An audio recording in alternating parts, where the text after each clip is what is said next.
And for more on Brazil's presidential runoff, I'm joined by Natalie Alhonte. She is the Associate Director at the Atlantic Council's Adrienne Arts Latin America Center. Welcome back to the show. Thank you so much. So there's a debate taking place right now in front of undecided voters. Do you think either candidate will be able to take the majority on Sunday?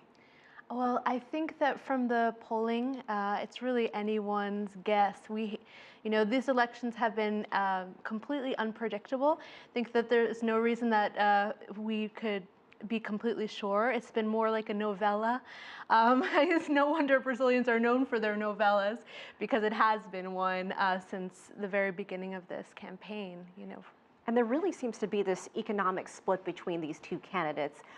President Rousseff taking the poor and the working class, really liking her social programs. Neves with support from residents in the larger cities, pro-business. Doesn't matter who wins, but what does that person have to do to bring the country back together after the election? Because there's still half of the population who wanted the other person. Absolutely. I think that, economics is going to be one of the biggest and most important day one priorities that either one of the candidates are going to have to face when they become president. And it really started back at the protests, the mass protests, almost the largest that had ever been seen in Brazilian history since the fall of the military dictatorship, showed that economics was a huge problem. The increasingly growing middle class has demands that are much closer to middle class anywhere in the world. Better healthcare, better education, less corruption. And I think that these are the same things that are filling the hearts and minds of voters today and will on Sunday in Brazil.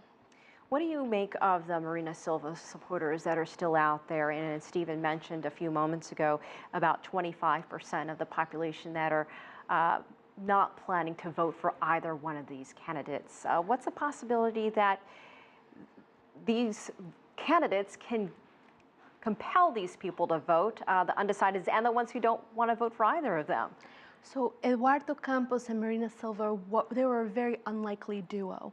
You had two people from really different traditional backgrounds, and when they came together to say that this was a new time for Brazilian politics, they didn't want business as usual in Brasilia. That really had it was a catalyst to really spark a lot of excitement, I think, in people who were used to really feeling manipulated by the traditional PT and PSDB parties. And many said, well, could this be a turning point? And so now, as the story is unfolding, I think there are a lot of people who are disheartened, and they look at their options and they say, here we are again.